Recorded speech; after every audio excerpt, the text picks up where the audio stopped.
Dios es bueno y nosotros somos sus hijos.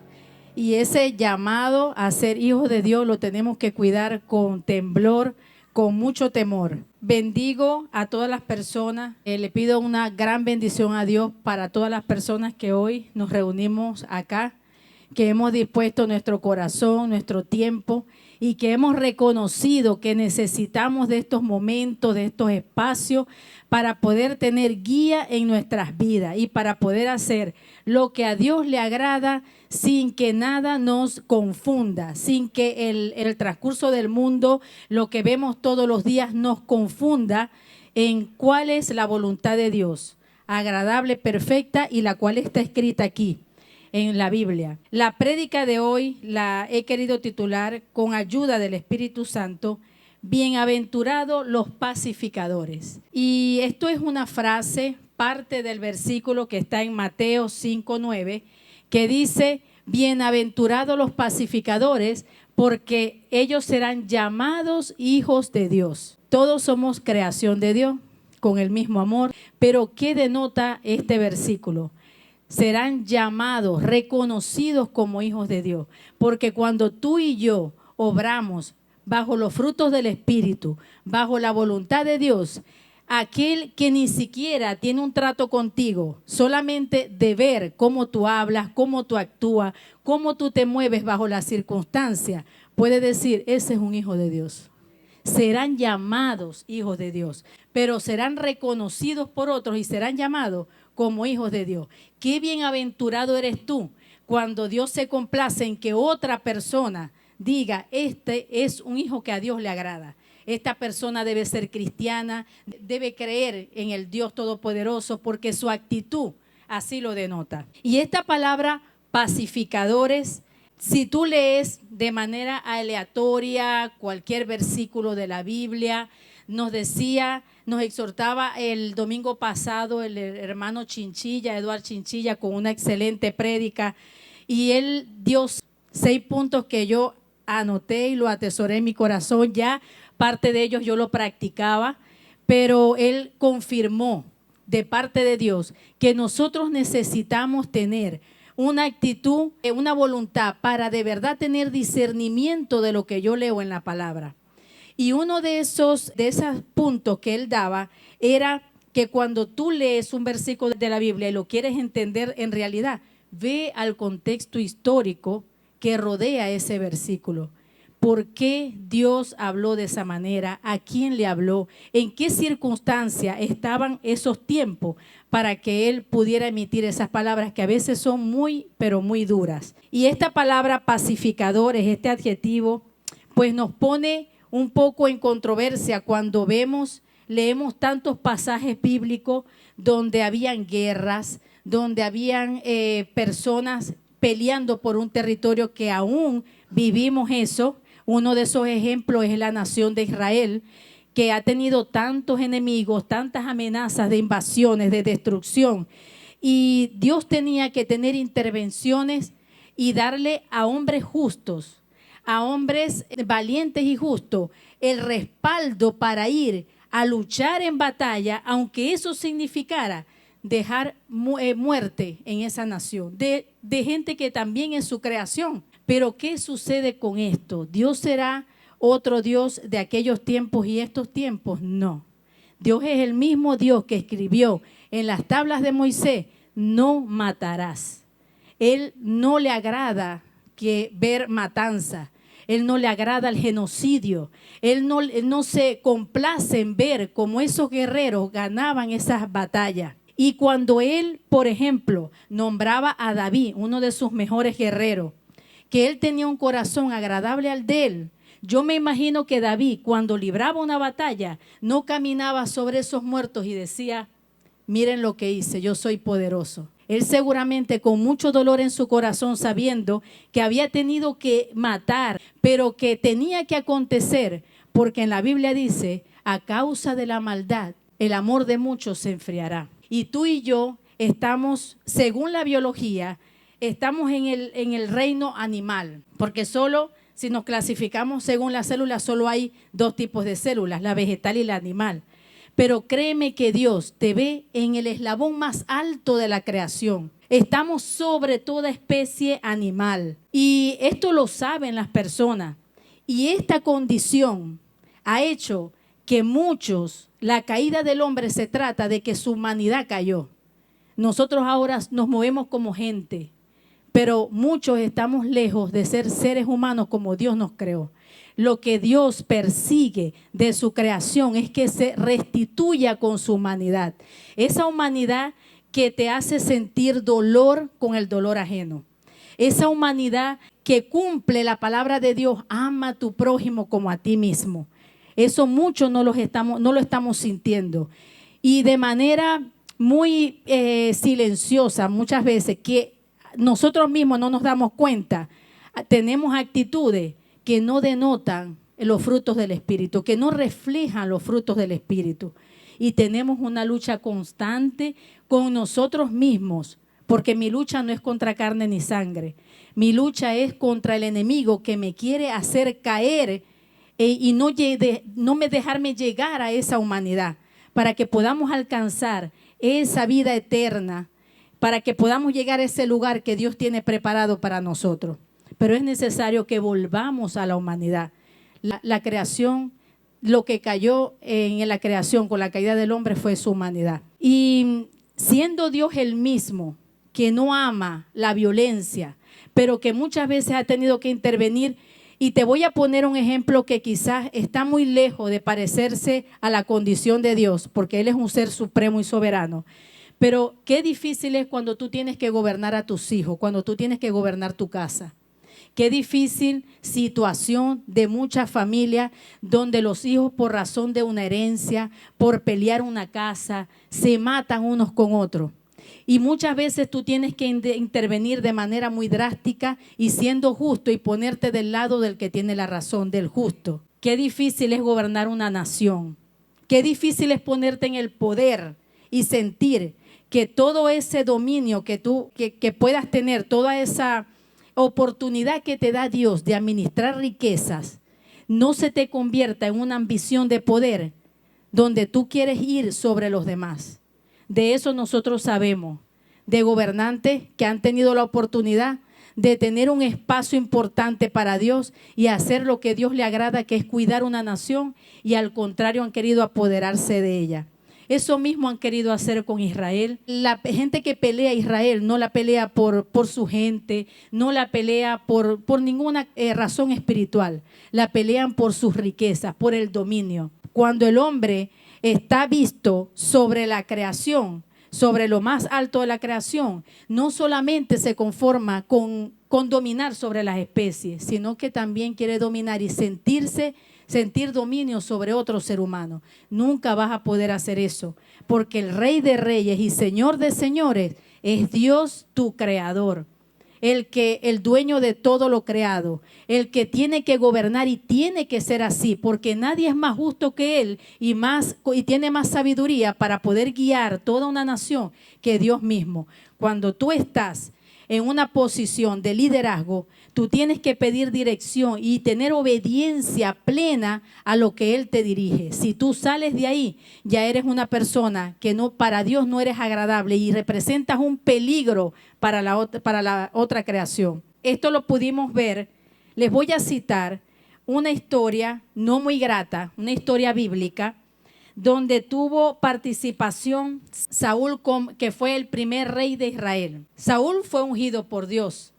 Este hombre tenía características que Dios las veía como ventajosas, y lo que el pueblo de Israel necesitaba, porque él era alto, era aguerrido, era valiente y tenía un corazón agradable a Dios. Y estas características hicieron que él, por medio de Samuel, un profeta, un hijo de Dios, una persona obediente a las revelaciones de Dios, lo ungiera en un puesto tan importante como era el reinado de Israel.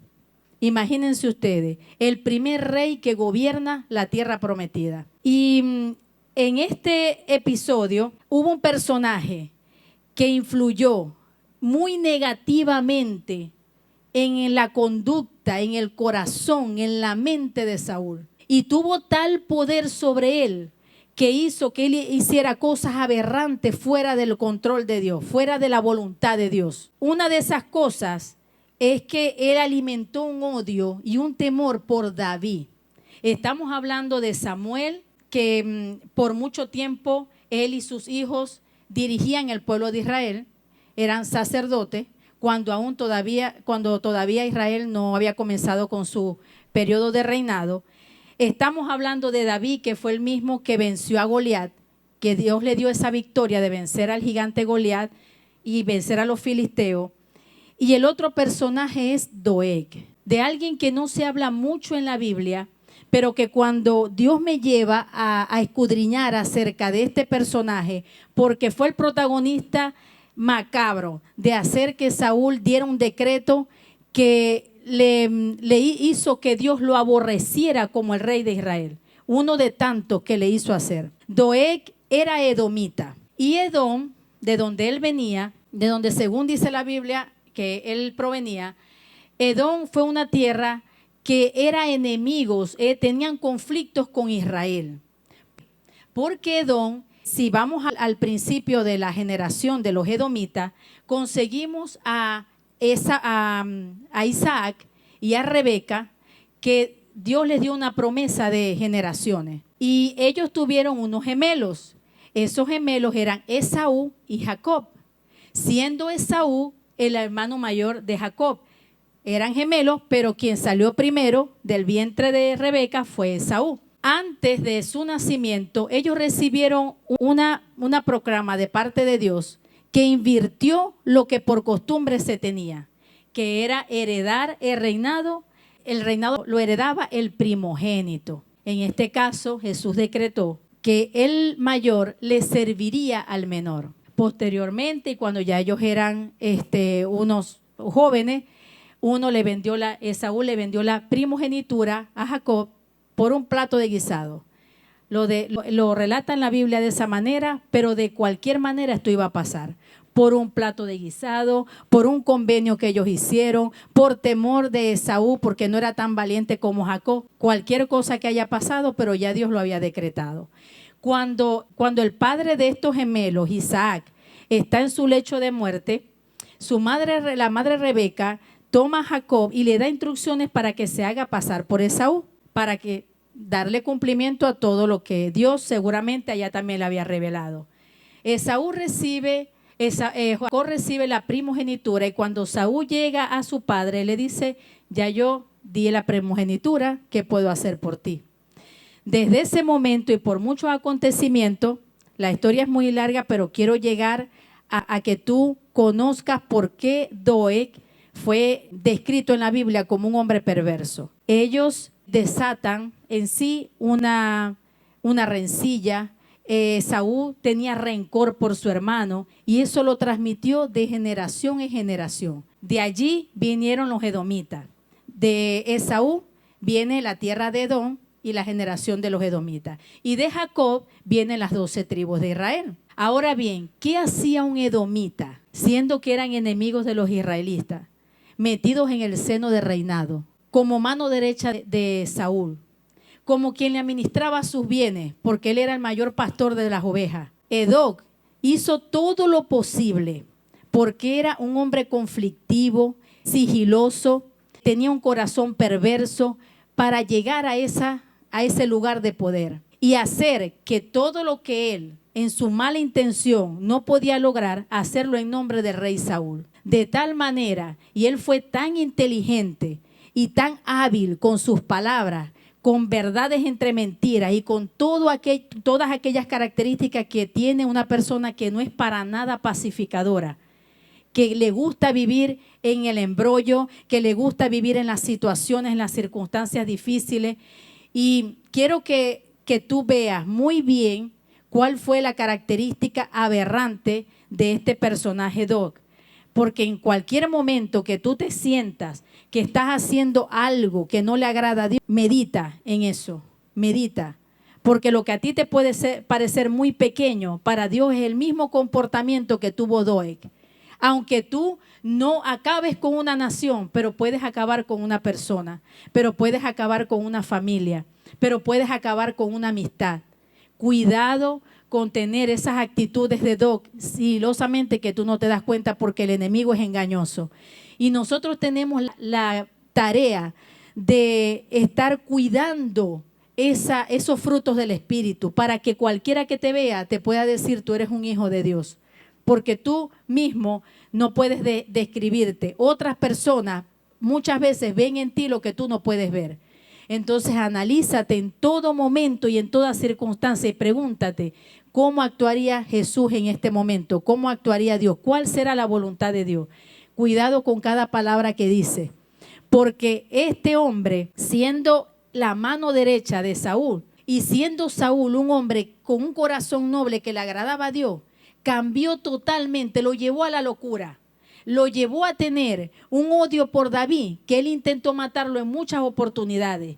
Doeg vigilaba a David, le contaba a Saúl todo lo que David hacía para alimentar cada día el odio que él podía sentir por él. Le sembró temor, le hacía entender todo el tiempo que David estaba en búsqueda de reinado.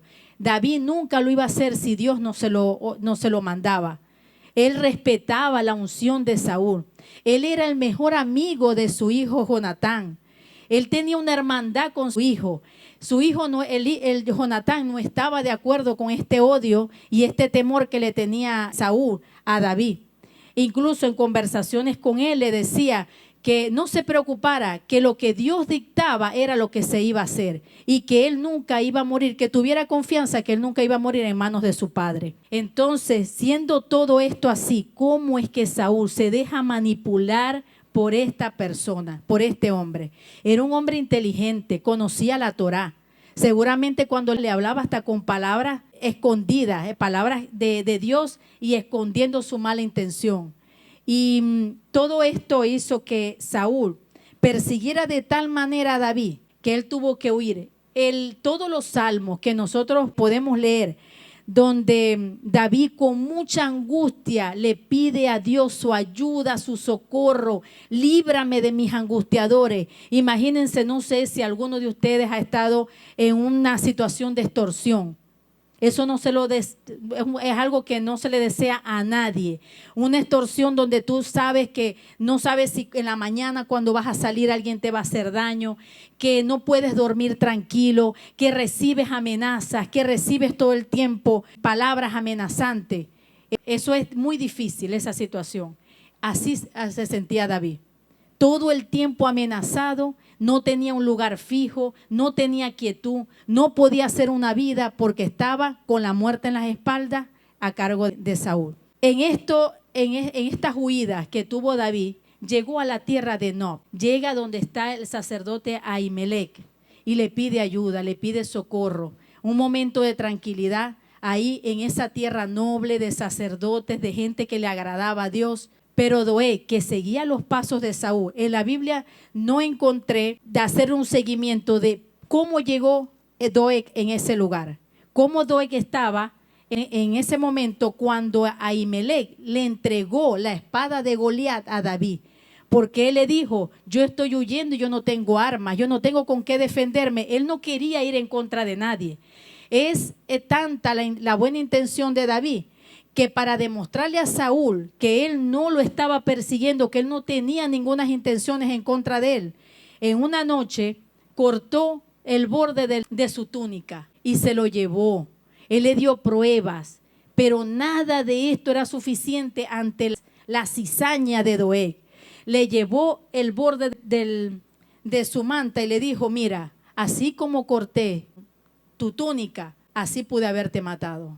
Y esto no es suficiente prueba para que tú sepas que yo soy fiel a ti. Pero eso no fue suficiente prueba. Cuando David le dice a Ahimelech que le dé algún arma, qué mejor que David para tener el arma de Goliat, del que él había vencido. Y él se la entregó. Doeg estaba presente. David lo vio. Inmediatamente David, ¿cuántas veces David no habría lidiado con los chismes de Doeg? Con la cizaña de Doeg de Saúl para que le hiciera daño. Ya él lo conocía.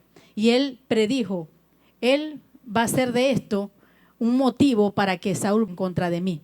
Y efectivamente así lo hizo. Él llega ante Saúl y le vacía tanto veneno, le dice tantas cosas, que Saúl da un decreto, uno de los decretos que hizo que Dios lo aborreciera y que denotaba el cambio que él había dado. Matar a todos los sacerdotes de No, a todos, 85 sacerdotes, mátenlos a todos. Tanto era la reputación de David como hombre noble, él era el que le cantaba cuando él estaba en momentos de desesperación, era un guerrero, era uno de sus mejores guerreros, era de parte de las tropas de Saúl, que los habitantes no estuvieron, su tropa no estuvo de acuerdo a cumplir esto y se negaron. Él lo vio como traición, pero ellos se negaron. Pero Doeg, que según Saúl era su hombre fiel, una fidelidad que no era a Saúl ni siquiera, que era a sus propósitos, a sus intenciones sanguinarias, a su mente enferma, tomó la espada y acabó él solo con los 85 sacerdotes, y no conforme con esto, mató hombres, mujeres, niños, ni un animal quedó vivo. Una total masacre en manos de un solo hombre. Era un asesino en serie, era un psicópata, y así mismo enfermó a Saúl hasta llevarlo casi a la locura. Saúl era atormentado, con una mente atormentada. Esto logró una sola persona con un hombre de Dios.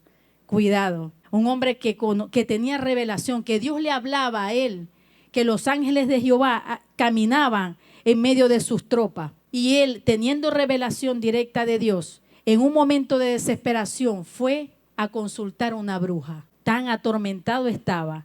Fue a consultar una bruja, la bruja de Enoc, creo, de Edom.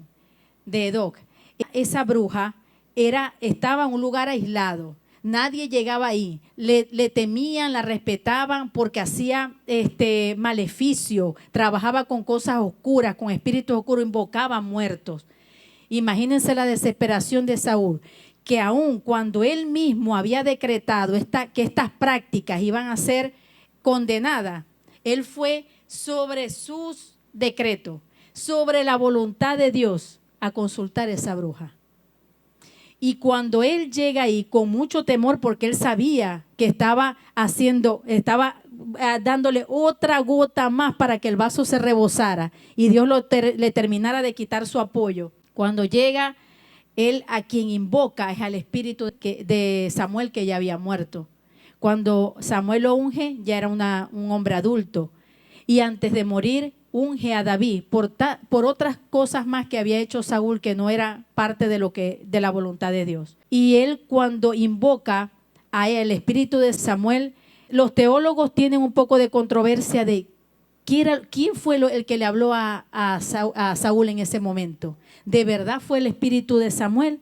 ¿De verdad Dios envió al espíritu de Samuel a ese lugar donde era un lugar oscuro, donde lo que se practicaba era la hechicería?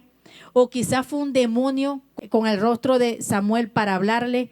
Como quiera que haya sido, quiero que sepas que los muertos no se consultan, porque los muertos descansan. Porque, ¿qué pasa? ¿Por qué nosotros tenemos a Jesús como intercesor? Porque Jesús murió y resucitó. Los apóstoles no resucitaron, ellos están descansando. José Gregorio no ha resucitado, él está descansando. María no ha resucitado, ella está descansando. José está descansando. Los muertos están en su lugar. Y Jesús resucitado está a la diestra de Dios Padre vivo. Entonces, esta es la lógica razón por la cual tú no puedes consultar a muertos, ni pedirles a los santos, porque el muerto descansando está. Y esto es una controversia hasta el momento, pero si a ti alguna vez se te ha ocurrido pagarle a alguien para que consulte a un espíritu de tus antepasados, de leer las cartas, pagarle para que te lea los caracoles, el tarot, lee la Biblia, que eso es gratis. Y que lo que Dios decide y la puerta que Dios abre, nadie la puede cerrar, y la que Dios cierra, nadie la puede abrir. Ni un muerto, ni un ejército de muertos, nadie la puede abrir.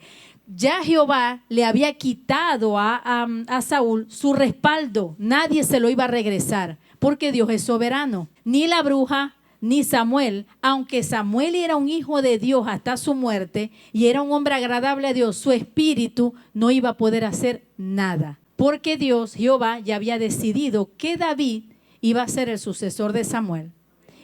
De Saúl, y cómo iba a ser su muerte también lo había decidido, y cómo iba a ser la muerte de Doeg también lo había decidido. Entonces, con esta narrativa muy triste que cambió la historia de Israel, quiero que tomes en cuenta que tus enemigos no son, nuestra lucha no es contra carne ni sangre, que todos estos versículos que tú puedes leer aquí, que hablan de que Dios te va a entregar a tus enemigos, que Dios mandó acabar con la prueba con la tierra de los amalecitas, que fue uno de los errores que cometió Saúl porque dejó vivo al rey y a lo mejor de su ganado.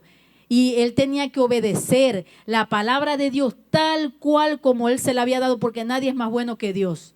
Porque cuando Dios te quiere probar, te va a dar tareas que tú no vas a entender, como se la dio a Abraham, el padre de la fe. Imagínense que sacrificar a su hijo, como un hijo que me diste, que tú sabes lo que representa para mí, pero aquí voy yo a obedecer. Quizás si Saúl hubiese obedecido, la historia sería otra. Pero todo lo que ha acontecido ya está en los planes de Dios. Para Dios no hay nada oculto. Ya él sabía todo lo que iba a pasar. Y cuando todas estas palabras duras acerca de los enemigos son emitidas por la Biblia, están hechas para esos tiempos y para esas circunstancias. He visto predicadores que con mucha injuria, que es una palabra nueva que aprendí ahora aquí en medio de las prédicas, que alguien opinaba que me falta injuria, que tengo que gritar y motivarte y salir y caminar, pero Dios me hizo con este carácter. Pero yo he visto que con mucha injuria los pastores dicen: Dios te entregará a tus enemigos, los verás pasar, porque Él lo promete en la Biblia. Porque tú no estás en peligro de guerra. Tu hermano, el que está en tu trabajo, tu vecino, no es un enemigo al que tú tengas que sentarte a pasar su cadáver. Es creación de Dios. Es tu prójimo, se llama prójimo. Enemigo el que tenía David, que tenía angustiadores detrás de él. Pero tu semejante, ¿verdad? ¿Quién es tu semejante? Una persona a la que tú, con mucho discernimiento y sabiduría emocional, tienes que aprender a tratar. Una persona que no vas a dejar que te haga daño, pero que tampoco tienes que dañarlo. No pone en peligro tu vida. Alguien que dijo algo mal de ti, alguien que no te agrada como habla, tú te alejas y punto. Nuestra lucha no es contra carne ni sangre. Entonces, no salgas de una prédica de esa, ni escuches una prédica de esa, mirando mal al vecino ya cuando llegas a tu casa, porque ya ves a todo el mundo como el enemigo. Porque enemigo el diablo que trabaja tu mente como Doeg se la trabajó a Saúl. Y Saúl, siendo una persona tan ungida, es increíble que Dios haya decidido darle ese poder a alguien y que se haya convertido esta persona en que se convirtió. Pero fue débil ante otro semejante que lo manipuló. Entonces, la reflexión de hoy quiero que sea analizarte en cada circunstancia, en cada situación. En la Biblia hay muchas recomendaciones, hay muchos mensajes que Dios te deja. Siempre posteo por ahí algo que se me ocurrió, que digo: si nadie te escribe, no te preocupes. Lee la Biblia, que ahí dejó Dios muchos mensajes para ti. Léelos. Y aquí en esos mensajes hay instrucciones de cómo tú tienes que manejarte en la sociedad con tu semejante. Y cuándo de verdad debes preocuparte y considerar a alguien tu enemigo. Entonces hoy quiero orar por ti y orar por mí, para que Dios moldee todos los días mi carácter, para que haga de mí esa persona que cuando la gente me vea diga: esa es una hija de Dios. Y no haya ninguna mancha, ninguna arruga en mi comportamiento, para que eso cambie ante los ojos de Dios, para que yo sea lo que Él dice que yo soy. Y yo quiero orar por ti, para que tú seas lo que Dios dice y quiere que tú seas. Señor Dios Padre Todopoderoso, gracias, Señor, por esta palabra. Gracias, Señor, por dejarnos ver estas enseñanzas por medio de tu palabra. Padre, Tú eres el mismo Dios de ayer, de hoy y de siempre. Y sabemos, Señor, que a ti te duele todas las cosas que están pasando en este mundo, en el mundo que tú creaste. Señor, llévanos hasta esa humanidad. Ayúdanos, Padre amado, cuando nosotros estamos lejos de ser los seres humanos que tú creaste, Padre, para tu gozo, para tu disfrute. Porque ninguna persona que se cree mayor a otra y se cree, Señor, que tú no gobiernas sobre ella, puede adorarte, puede amarte. Y para eso fuimos creados, para glorificar tu nombre, para guiarnos en paz en este mundo y poder disfrutar de todas las bendiciones que tú hiciste para nosotros. Señor, haznos esos administradores. Yo intercedo, Señor, por todas las personas que están acá, por las personas que nos están viendo ahora, por su familia, por sus hijos, Señor. Guía a los padres para que puedan llevar a sus hijos en esa humanidad que tú necesitas, que tengan las herramientas, que tengan el discernimiento para hacer de sus hijos seres humanos dignos de ser tus hijos, Señor. Que cada persona que nosotros conocemos podamos verle y poder decir: este es un hijo de Dios. Y que así mismo, Señor, nos vean a nosotros, que nos vean como tú nos ves. Revélanos, Señor, si en nuestro corazón hay algo que no te agrada. Y haznoslo ver, sea audible, sea visible ante nosotros, Señor. Y danos ese discernimiento de poder saber y poder tener la capacidad de estudiarnos, de recapacitar. Señor Todopoderoso, te reconocemos como el Creador, como el Rey de Reyes y Señor de Señores. Tú sabes los tiempos, tú conoces los procesos, Señor. Eres un Dios noble, un Dios de amor. Y así te conocemos, Señor. En el nombre poderoso de Jesús. Amén.